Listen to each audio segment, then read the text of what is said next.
Hello, and welcome back to another exciting episode of Python. Today we're going to be taking a look at concatenating strings, and we're also going to take a look at some other things with strings and go over some of the basics with numbers. Alright, so concatenating strings is basically just taking two separate strings and mushing them together into the same print statement. So to give an example of this, I'm just going to print out something, and we're going to type this is a string, and we're going to put a quote there, which means that this is the end of that string. And we're going to take a space, add a plus sign, add a new quote, and say, and this is another, end quote, parentheses. Now, when you concatenate strings, it doesn't add anything between them. So I'm going to go back to this string and add a space to it, and so that way when it prints, it'll have a space between the two strings. Because if I didn't do it, it would just be string and that would look ridiculous. So that's the gist of string concatenation. You can concatenate a lot of different things together, and we're going to get to that shortly. Now I'm going to show you a little trick that's maybe not very terribly useful, but kind of fun. Where I'm going to type in print and then add the string cake, and you can here's a little mix and matching for you. You can multiply. That's the asterisk is the symbol for multiplying in Python, and I'm going to multiply that by 10 and put that in print, and now we have cake, which is very useful, as you can imagine. Now we're going to go over numbers. Numbers are numbers. They're pretty simple. Python lets you use most of the operators and stuff. I'm just going to run through them pretty quick, but they should be pretty simple to figure out. And I can actually, since I'm in idle, I can just type these out and it'll tell me what they are. So, first operator is obviously, we could go with plus sign. So 200 plus 50 results in 250, which that's not actually printing that. I would have to type print 200 plus 50, and now it's actually printing that. And you'll notice up here that I didn't use quotes around it because these are not strings. These are numbers.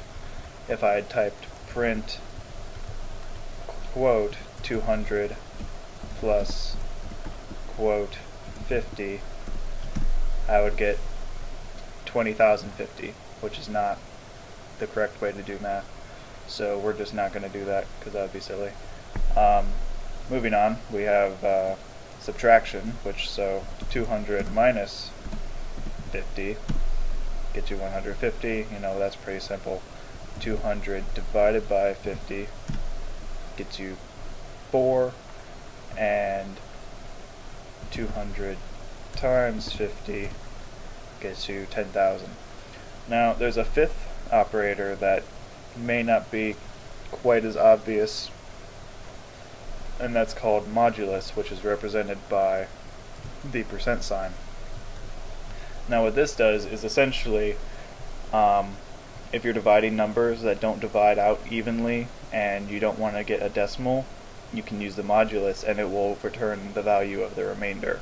So for example, if I take 107 modulus 4, that'll return 3, because if you take 107 divided by 4, it'll go in 26 times, and then you'll have a remainder of 3 left over. So that can be useful for a couple of math-based problems, and it's a useful tool to have available for you. Now, an interesting thing to keep in mind is that Python supports two types of numbers in their programming. You can have numbers that are integers, which would be something like 3, or you can have floats, which are 3.0.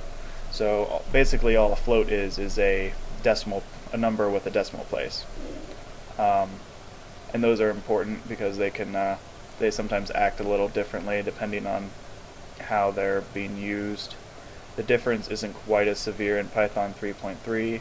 Back in Python 2.x, If you didn't have a float in your equation, it would only produce an integer. So if you divided 3 by 4, it would result in like a 0 or something. Whereas if you did a 3 divided by 4.0, then it would do a decimal. So you don't really have to worry about that quite as much in Python 3, but it's something to keep in mind. And that is it for today. Thanks for watching.